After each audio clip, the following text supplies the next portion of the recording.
Well, we've had a fascinating session so far in our conference, and it's my pleasure to chair the next session and to welcome you back to Changing Spaces Library Design Conference. Our first speaker in this session is Joanne Smith from Hobsons Bay Libraries. Joanne has worked at Hobsons Bay Libraries in the southwestern suburbs of Melbourne during a period of significant growth.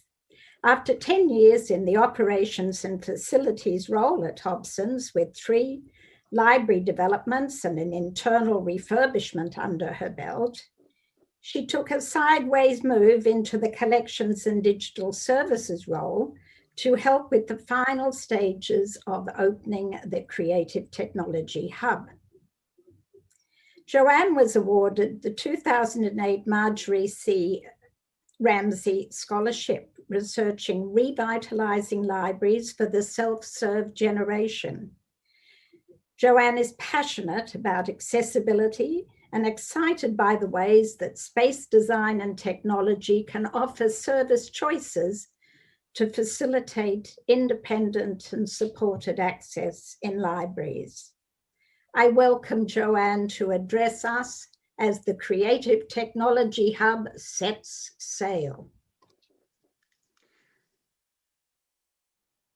Good afternoon. As Janine mentioned, my name's Joanne and I'm from Hobsons Bay Libraries in the western suburbs of Victoria. As I commence, I want to acknowledge the traditional custodians of the land we meet on today and pay my respects to their elders past and present by reflecting that while we're meeting virtually today in this space, the idea of coming together to share stories is something that has gone on these lands for many generations.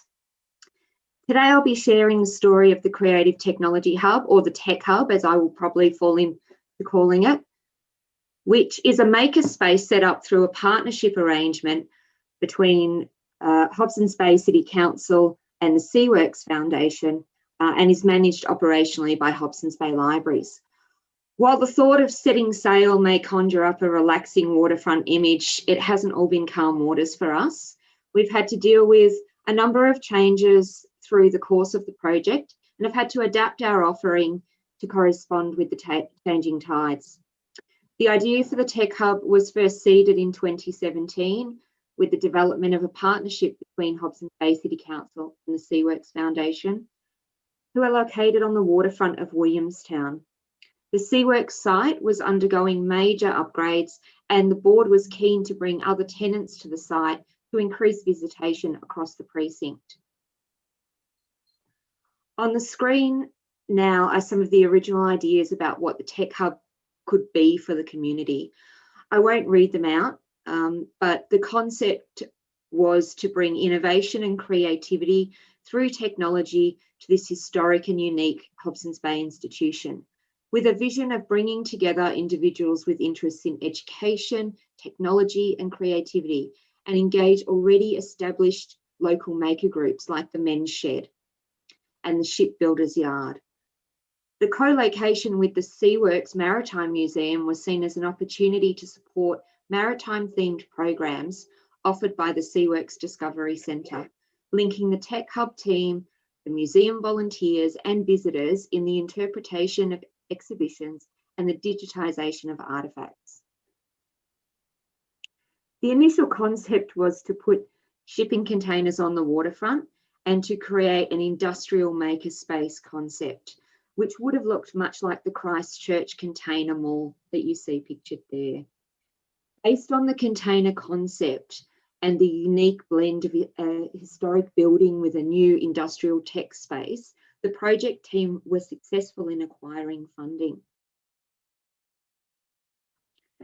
Hobsons Bay City Council obtained Living Libraries funding from the state government, while the SeaWorks Foundation was able to obtain matching funding from Gandalf Philanthropy. Other partners such as Toyota and Rayco came on board with the offer of support in equipment and furniture, and discussions began with Swinburne University regarding the possibility of a program with their engineering students. It was full steam ahead. And as the partnership project progressed, Upgrades to the precinct continued. Planning continued to bring shipping containers on site. Initial designs were completed, and discussions about how to bring power, water, and stable internet connections dominated many of the meetings. The finishing touches were made to the Seaworks main shed, and soon after, a glorious full-height glass window was unveiled at the rear of the building, opening up jaw-dropping views of the Melbourne CBD and waterfront. The combination of mounting issues on the visibility of the viability of the containers and the impact that the visibility of them would have on the updated precinct led us back to the drawing board to identify another location for the tech hub. And the winds of change swept through with a decision to relocate.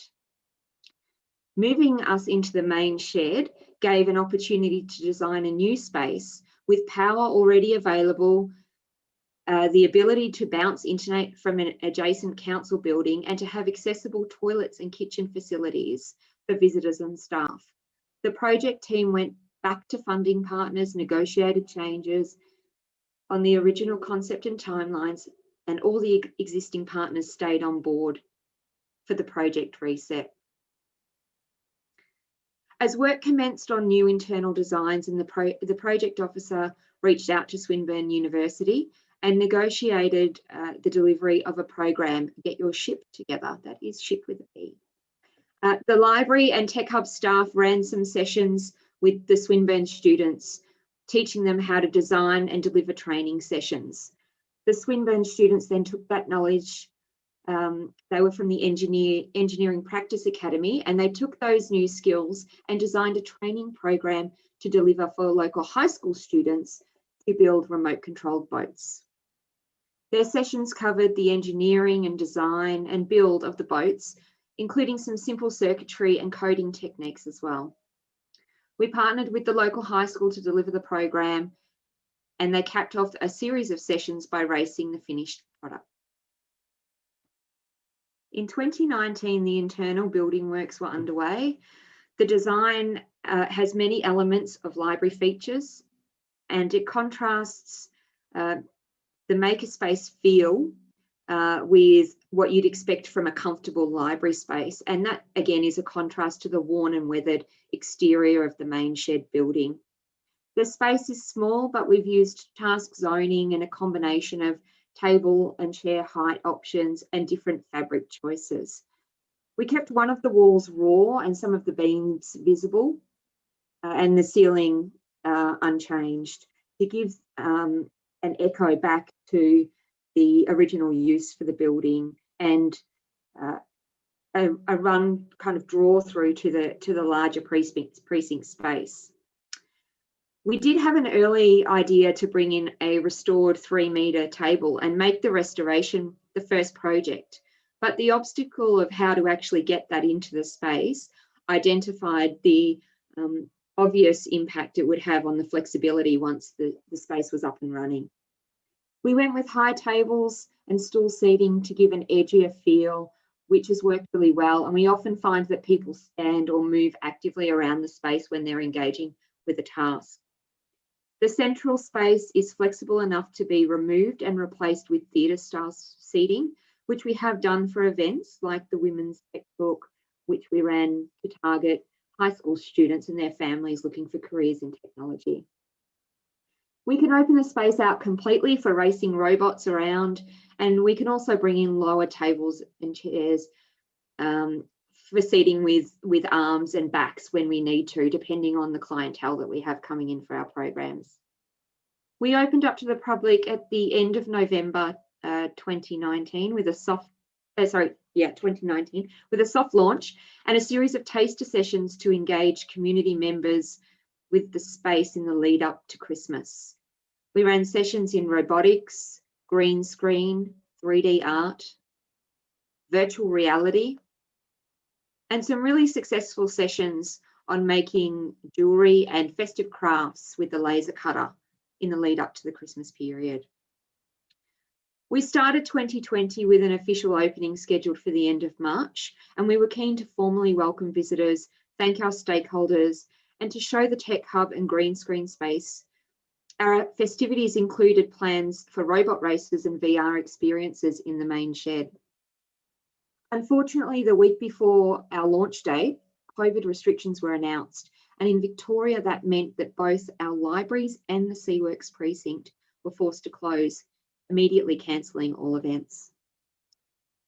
Due to the size of the space and the nature of the programming, it being very hands-on, the Tech Hub has actually remained closed for almost a year.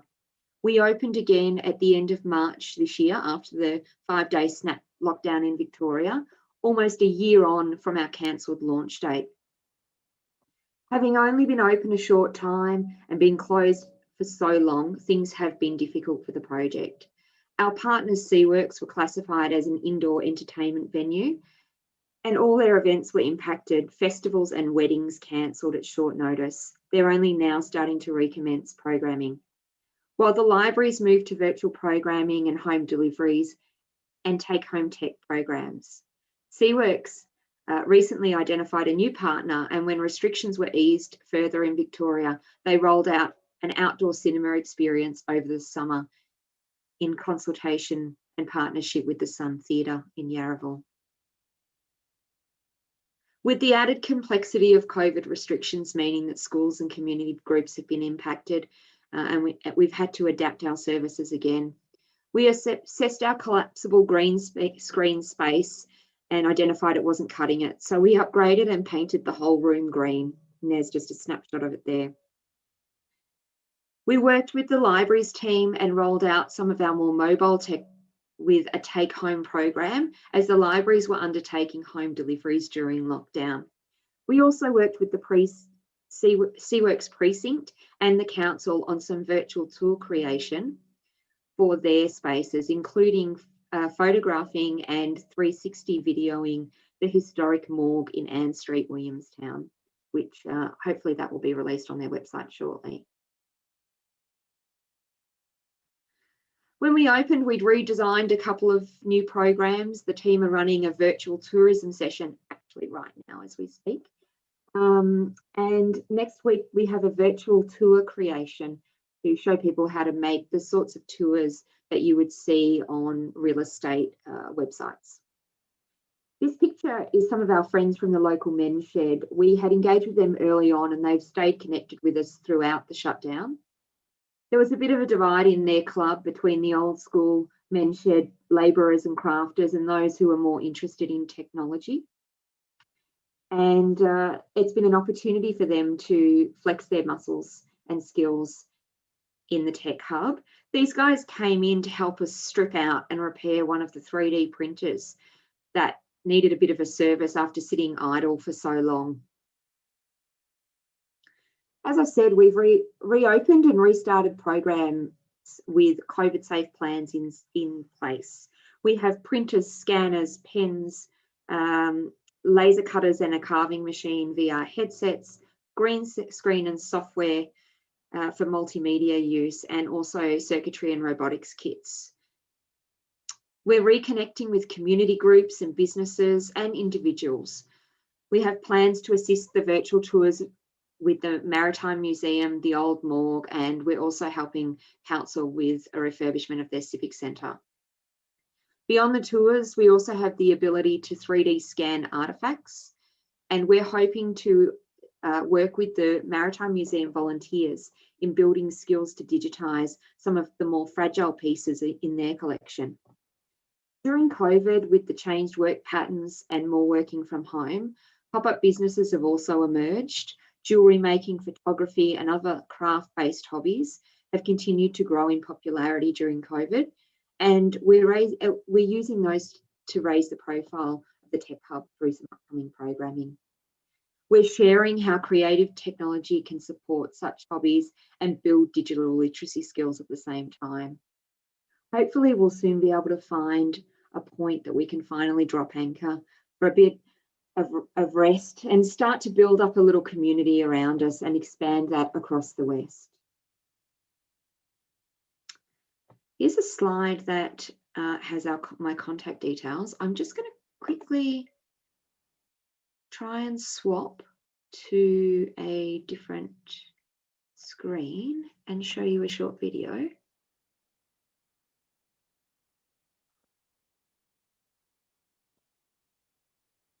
Let's try that. Here we go. Welcome to the Creative Technology Hub, a community workshop space which provides an opportunity for people who live, work or visit Hobsons Bay to create, learn and play using new and emerging technologies. The CTH team work alongside library staff and use technology to encourage the learning of digital literacy and improve the confidence of people wishing to upskill or use their creativity to workshop various projects. Here you can play to learn, with access to activities and exciting creative technology equipment. The CTH team follow the philosophy of the Makerspace movement, a hands-on, mentor-led learning environment to make and remake the physical and digital worlds. The space, located at Seaworks in Williamstown, draws on artistic practice as a model to change the way people learn about technology, allowing the community to come together, share skills, experience, knowledge, and to creatively collaborate and learn from each other.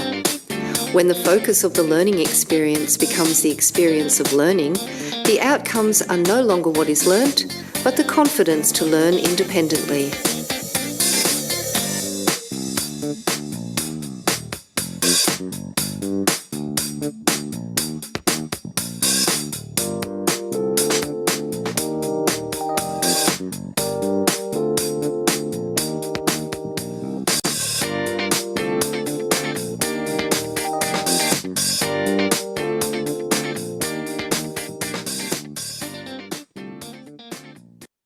I'll stop sharing that and start resharing my final screen.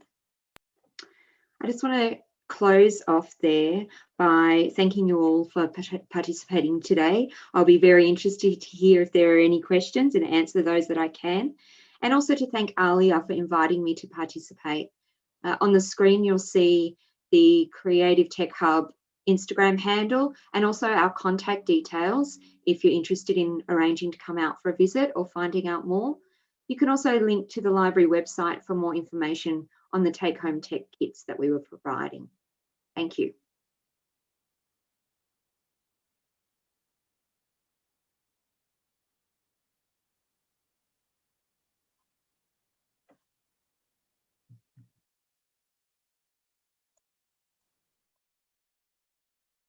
Thank you, Joanne. That was an extremely interesting presentation. We have several questions for you, and I'll come with the first. Given your particular interests in accessible design, how have you incorporated accessible design in the Technology Hub? Well, we've looked at different sorts of seating heights, the ability to adapt the space, offering standing and seating heights, offering the opportunity to be able to move furniture around and adapt the way that it's laid out depending on the audience that we have. Sometimes you find that if you have someone with crutches or a mobility scooter, there are issues with them being able to use a standard height desk. So having multiple options for desks and seating allow for that, and also just being able to make as much of the equipment mobile and be able to be shifted around the space really works well. Well, another question is, you've talked about all of the various types of technology and equipment that you have in the hub.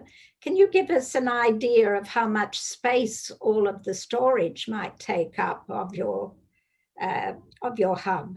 Everything's out on the floor, and the photograph that I showed of the main space, everything's out all the time. We have some kits that are in stackable storage, but it's a relatively small space. I think it's about 5 meters by 10 meters in the main space, and then there's a slightly smaller green screen room, which is probably about 5 meters wide.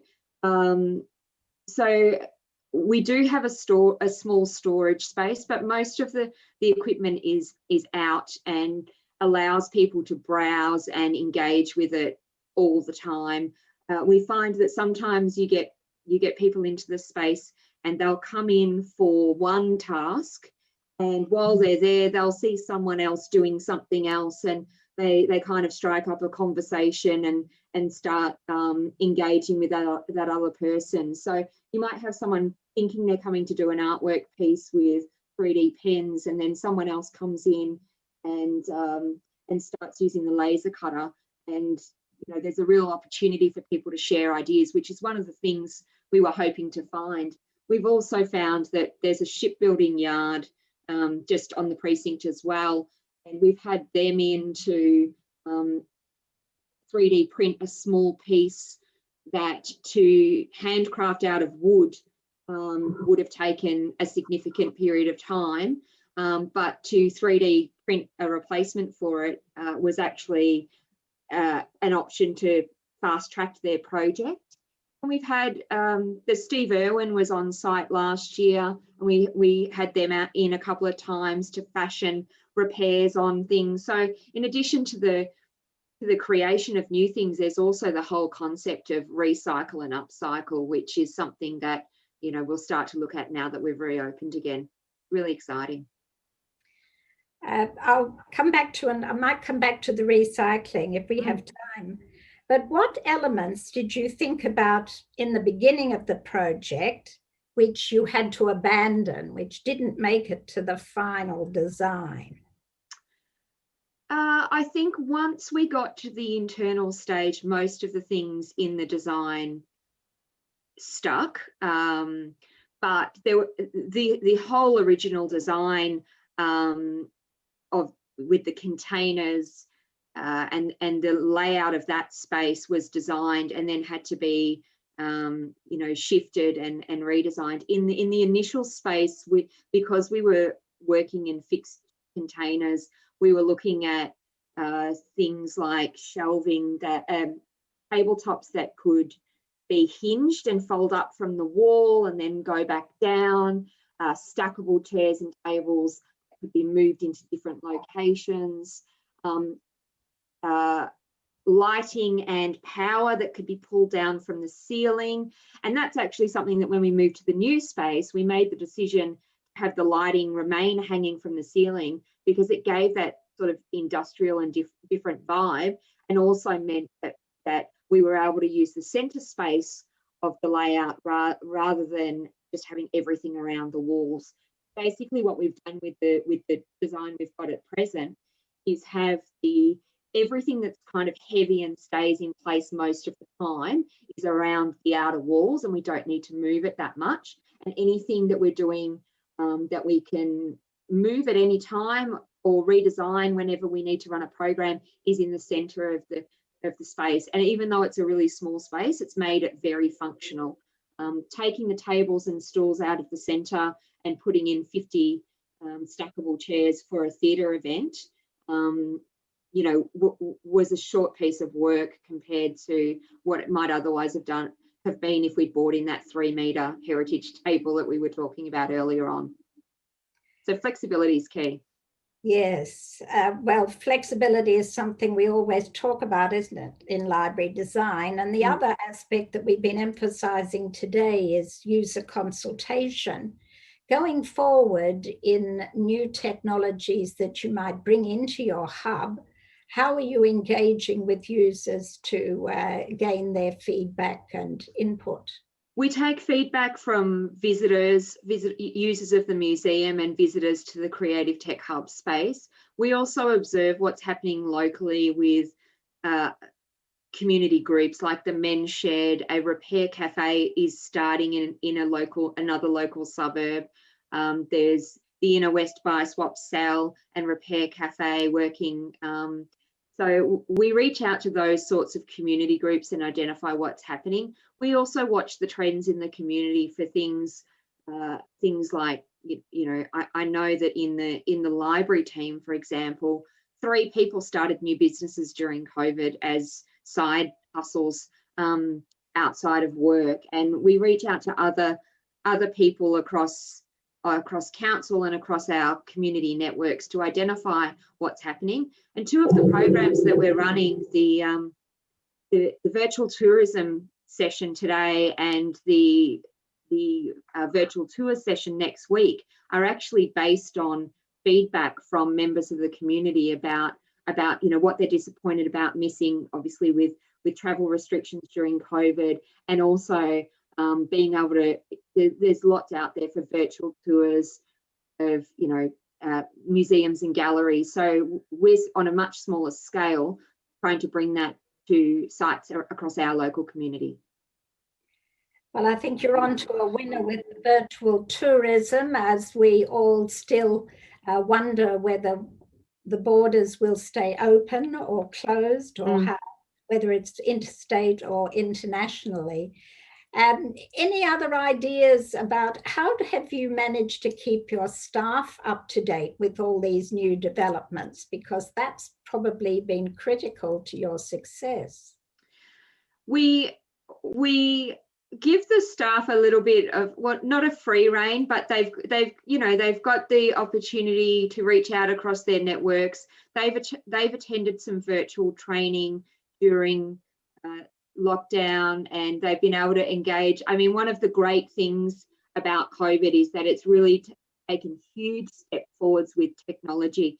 So the ability to participate in a virtual training session with people in America, if the staff are comfortable to log in, around the different time zones, as some of our speakers have been today, then there's really no barrier on them participating in those sorts of activities wherever they might be in the world. And that's something that the team have enjoyed doing, and they've reached out to people overseas and interstate to participate and stay on top of different programs and developments. Thank you, Joanne. I think we've had a wonderful journey in our little sailing ship as we've gone through the technology hub. Particularly the tourism, I'm sure, has given ideas to many people watching today how to progress in their own environment, some of those new ideas that you've been talking about. Now, I'd love you all sitting at home or wherever you are, please clap and give thanks to Sarah. Thank you to Joanne. Thank you very much, Joanne. Thank you. Have a great day, everyone. And we'll take a short break before our next session.